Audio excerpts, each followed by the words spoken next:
नमस्कार। YouTube channel maths era and civil engineering by R P. Vyas से मैं R P. Vyas diploma second year civil के उन सभी स्टूडेंट्स का हार्दिक स्वागत करता हूं जिनको फ्लूइड मैकेनिक्स के अंदर चैप्टर है hydrodynamics and measurement of flow. इसके अंतर्गत वेंचुरीमीटर को अच्छी तरह से समझना है। तो आज इस वीडियो में मैं आपको वेंचुरीमीटर के बारे में समझाऊंगा। और वैसे तो वेंचुरीमीटर को रखने के तरीके कई होते हैं, हॉरिजॉन्टल, इंक्लाइन, वर्टिकल, लेकिन मैं इस वीडियो में फ़िलहाल हॉरिजॉन्टल यानी कि क्षैतिज वेंचुरीमापी के बारे में आपको बताऊंगा और उसके बाद में इसके क्वेश्चंस किए जाएंगे। देखिए, ये आप जो देख रहे हैं चित्र के अंदर, ये है हॉरिजॉन्टल वेंचुरीमीटर। इसमें आप देखेंगे ए से लेके बी तक इसका डायमीटर कम हो रहा है। इसे कहते हैं अभिसारी शंकु। शंकु क्यों का एक तरह का ये फ्रस्टम ऑफ कोन बन जाता है। कोन को जब काटते हैं ना तो उस प्रकार की शेप बन जाती है। तो ये कन्वर्जिंग है, यानी कि इसका डायमीटर घटता जा रहा है। और बी से सी तक जो है ना डायमीटर कांस्टेंट है, और इससे कम डायमीटर कहीं भी नहीं होता इस पूरे एपरेटस का। इसको थ्रोट कहते हैं, कंठ। और सी से लेके डी तक आप देख रहे हैं डायमीटर बढ़ रहा है, और इसे कहते हैं अपसारी शंकु, यानी कि डाइवर्जिंग कोन। डाइवर्ज हो रहा है, बढ़ रहा है। एक्चुअली ये आप देख रहे हैं यहाँ पे, ये पाइपलाइन है, मेन पाइपलाइन।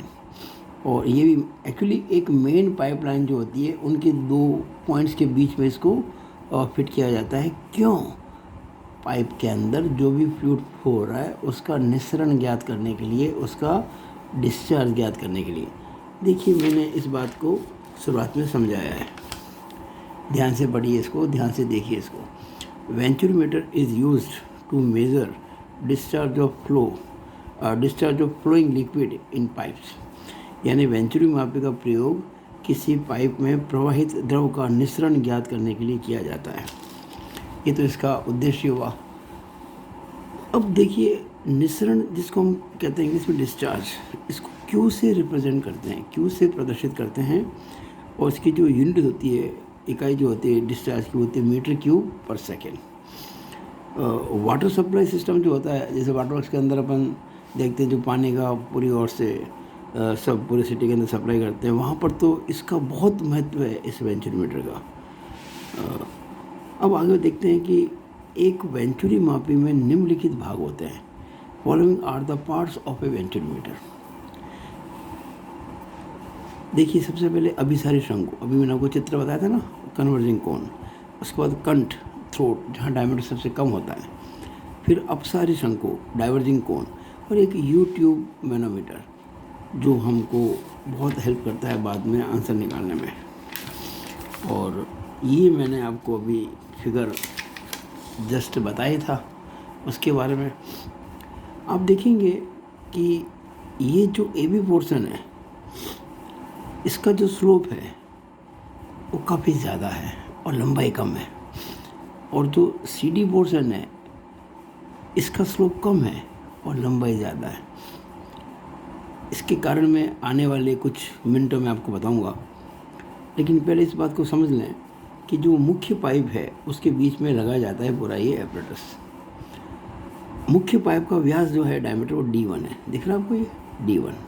तो यहाँ भी आपको D1 ही मिलेगा। ये भी डायमीटर D1 ही है, क्योंकि ये मेन पाइप है और मेन पाइप के बीच में हमने इसको फिट किया है।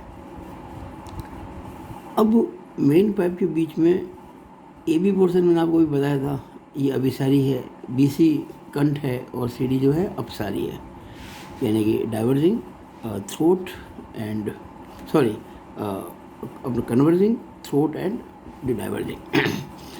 अब ये जो पाइप का जहाँ इनलेट है, जहाँ से पाइप शुरू होता है, मतलब जिस जगह अपने इसको फिट करते हैं उसको 1 कहा मैंने, और कंठ यानी थ्रोट को मैंने 2 नाम दिया है। It is 1, it is 2। 1 और 2 के बीच में हम ये कि यू ट्यूब मैनोमीटर लगाते हैं। दिखती बात है, यहाँ पे प्रेशर ज़्यादा होगा, यहाँ प्रेशर तो कम होगा। तो इधर आपको मिलेगा ये जो इसके अंदर फ्लोइंग लिक्विड है मैनोमीटर के अंदर, नॉर्मली पारा होता है, तो यहाँ नीचे होगा लेवल या लेवल इसका ऊंचा हुआ। इन दो लेवल का जो डिफरेंस है वो एच का है। और ये जो सेंट्रल लाइन है पाइप की, इससे ये जो टॉप लेवल है मरकरी का, इसकी जो डेप्थ है इसको मैंने वाई का, इसको मैं बाद में काम में लूँगा समझाने के लिए। अब ये जो D2 है यानी कि कंठ का व्यास, ये मुख्य जो पाइप है उसका जो व्यास है D1, उसके 1/4 से लेकर 3/4 तक होता है, यानी कि 1/4 से लेकर 3/4, 1/4 to 3/4 of the main pipe. लेकिन नॉर्मली इसको लगभग हम उसका आधा ले लेते हैं नॉर्मली। एग्जैक्टली तो जब क्वेश्चन आएगा तो पता पड़ेगा कितना लेना है, लेकिन 1/4 to 3/4 लेते हैं और नॉर्मली आधा ले लेते हैं। अब देखिए, U-tube manometer is attached between main pipe and throat. ये आपको मैं बता चुका हूँ। मुख्य पाइप और कंठ के बीच में यूं नली का दाब मापी को लगाया जाता है। अब देखिए, आप जो मैंने आपको बात बताई है, स्लोप ऑफ AB, ये जो AB है ना, ये वाला पोर्शन A से लेके B तक, इसका जो स्लोप जो होता है 1/5 to 1/4 नॉर्मली रखा जाता है। और स्लोप ऑफ CD जो है, ये जो पोर्शन है जो लंबा दिख रहा है आपको, इसका स्लोप काफ़ी कम होता है, 1/20 to 1/10। अब कहेंगे सर कम कैसे, ये तो 5 से तो 20 ज़्यादा होता है। अरे भाई, अगर आप 10th ला निकालेंगे ना तो पता पड़ेगा आपको कौन सा ज़्यादा कौन सा कम है। ये 5 हॉरिजॉन्टल में 1 वर्टिकल है और ये 20 हॉरिजॉन्टल में 1 वर्टिकल है, तो ये स्लोप काफ़ी कम हुआ और ये स्लोप ज़्यादा हुआ। अब मैंने आपको कहा था ये 2 पॉइंट है A और B। देखिएगा, ये A और B, मैं इन A और B पॉइंट की बात कर रहा हूँ। A पर क्या होता है कि वेलोसिटी जो होती है वो यहाँ पे वेलोसिटी कम होती है, B पे वेलोसिटी ज़्यादा होती है। तो वेलोसिटी इज़ लेस, वेग कम होता है, और यहाँ पे वेलोसिटी हाई यानी कि ज़्यादा होती है। A पर दाब ज़्यादा होता है, प्रेशर जो होता है वो ज़्यादा होता है, और B पर प्रेशर कम होता है। आप कह सकते हैं A पर वेलोसिटी जो होती है ना, A पर कम होती है, प्रेशर ज़्यादा होता है, और B पर क्या होता है उल्टा, वेलोसिटी हाई होती है, प्रेशर लो होता है। यानी हम कह सकते हैं कि AB पोर्शन के अंदर द्रव त्वरित होता है यानी एक्सेलरेट होता है, वेलोसिटी बढ़ती है, और जब वेलोसिटी बढ़ती है तो ऊर्जा की हानि जो होती है अपेक्षाकृत कम होती है, कंपेरेटिवली कम होती है। इस कारण से इसका ढाल हम ज़्यादा रख सकते हैं और लंबाई कम। ये कारण है। पूछ सकते हैं भाई, ये जो पोर्शन पहला है जिसको कहते हैं कन्वर्जिंग, इसकी लंबाई कम और स्लोप ज़्यादा क्यों रखते हैं? कारण यही है कि इसमें वेलोसिटी बढ़ती है तो इसमें ऊर्जा की हानि कम होती है, इसलिए हम स्लोप ज़्यादा दे सकते हैं, लंबाई कम। ये मैंने इसको इंग्लिश में बताया है कि fluid accelerate in AB, therefore loss of energy is comparatively less, due to this reason slope of AB is kept more. इसको हम कहते हैं शार्प स्लोप है, एंड लेंथ इज लेस। अब बात करते हैं C और D पॉइंट की। ये देखिएगा, ये पॉइंट है C और ये पॉइंट है D। तो यहाँ पे क्या होता है कि वेलोसिटी ज़्यादा होती है और जो आगे बढ़ते हैं वेलोसिटी घटती है, और जहाँ वेलोसिटी ज़्यादा होती है वहाँ प्रेशर कम होता है और यहाँ प्रेशर बढ़ता है। तो जब इस पोर्शन में जब वेलोसिटी घटती है तो क्या होता है, इस बात को मैंने यहाँ सिखाया है। From C to D velocity decreases, therefore there is considerable loss of energy due to formation of eddies. ये भौर धाराएँ बनती है, उससे कुछ हानि ज़्यादा ही होती है, और यही कारण है ये जो पोर्शन है कौन सा वाला CD, इसके लंबाई को ज़्यादा रखते हैं और स्लोप को कम रखते हैं ताकि ज़्यादा लॉसेस जो हैं उसको अपन न्यूट्रलाइज कर सकें। ये पेज नंबर 3 था। इसके बाद देखिएगा ये अगला पोर्शन, ये मैंने हिंदी में लिख दिया इस चीज़ को। C से D तक वेग घटने से, भौर धाराएँ बढ़ने से ऊर्जा की काफ़ी क्षति होती है। इसी कारण से इस भाग का ढाल यानी कि स्लोप अपेक्षाकृत काफ़ी कम और लंबाई ज़्यादा रखी जाती है। जब स्लोप कम रखते हैं ना उसको हम कहते हैं स्मूथ स्लोप है, देयर इज स्मूथ स्लोप। अब मैं आपको निस्सरण ज्ञात करने के लिए जो फॉर्मूला है वो समझाने जा रहा हूँ कि कैसे ज्ञात करेंगे निस्सरण का फॉर्मूला। इसके लिए आपको पहले कुछ बातें समझनी होंगी। देखिए, मैंने आपको इसमें लिखा है SH, ये मापन द्रव का अपेक्षित घनत्व यानी कि specific gravity of measuring liquid. भाई जैसे ये U-tube मैनोमीटर है, देखिए जो आप दिख रहा है ये गहरा पोर्शन, ये मेजरिंग लिक्विड है। ये नॉर्मली पारा होता है, तो और भी हो सकता है लेकिन नॉर्मली ये मरकरी होता है। SL पाइप में प्रवाहित द्रव का आपेक्षिक घनत्व, specific gravity of liquid flowing in pipe. ये जो मेन पाइप आप देख रहे हैं जिसमें जो पानी, नॉर्मली पानी होता है लेकिन कुछ और भी हो सकता है, जो भी होगा तो उसका जो स्पेसिफिक ग्रेविटी है उसको मैंने SL का है, ठीक है ना। H यूट्यूब दाब मापी में मापन द्रव के तलों का अंतर, difference of levels of measuring liquid in U tube manometer. देखिएगा ये यूट्यूब मैनोमीटर है, इसमें ये मेजरिंग लिक्विड है, इनके जो लेवल्स है एक ये और ये, इनका जो डिफरेंस है लेवल का, तलांतर कह सकते हैं इसको, वो हमने H का है, स्मॉल h का है। अब P1 V1 Z1 A1 ये क्या है, प्रवेश एक पर यानी कि इनलेट 1, प्रवेश यानी इनलेट एक पर। P1 क्या है देखिएगा, इंटेंसिटी ऑफ प्रेशर यानी कि दाब शीर्ष। V1 क्या है, वेग। Z1 क्या है आपका, Z1 है स्थिति शीर्ष, और A1 क्या है, पाइप का क्षेत्रफल। ये हो गया इस पर। इसके बाद जो लिया मैंने P2 V2 Z2 A2, ये कंठ पर, थ्रोट पर, कंठ पर दाब तीव्रता, वेग, स्थिति शीर्ष और क्षेत्रफल यानी कि intensity of pressure, velocity, potential head and area of throat at 2। अब हम 1 और 2 के बीच में बर्नौलीज थ्योरम लगाएंगे। We will apply Bernoulli's theorem between 1 and 2। कैसे देखिएगा, ये रहा 1 और ये रहा 2, और अभी आपको मैंने सारे सिंबॉलिक फॉर्म में दिखाए थे ये। तो यहाँ पे हम क्या करेंगे, बर्नौलीज थ्योरम लगा देंगे। P1/W plus V1² is P1/W plus V1² plus Z1 is equal to P2/W plus V2² plus Z2।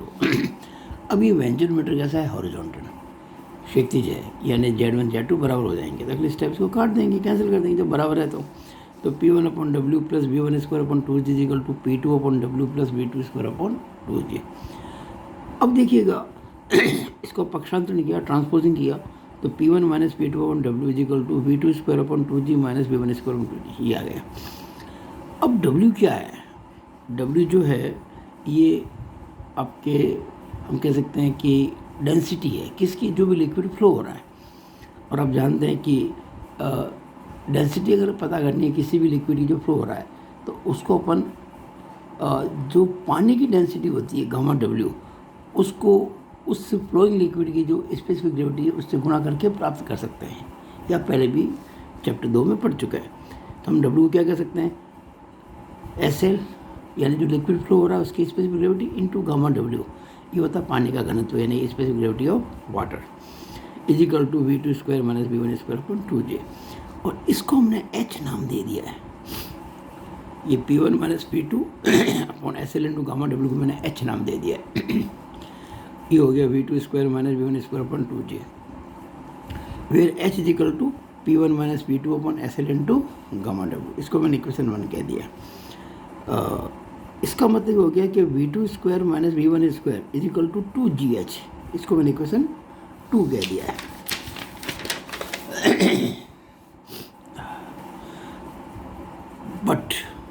परंतु आप जानते हैं कि एक होती है सातत्यता समीकरण, कंटिन्यूटी इक्वेशन। चाहे कुछ भी बात हो जाए, लेकिन एक जो लगातार फ्लो होता है ना, तो कभी डिस्चार्ज चेंज नहीं होता। Q1 Q2 हमेशा बराबर होता है किन्हीं 2 पॉइंट्स के बीच में। और Q इज इक्वल क्या होता है, A into V। Q is equal to area of cross section into velocity जो होता है। तो Q1 कहेंगे A1 V1, Q2 कहेंगे A2 V2।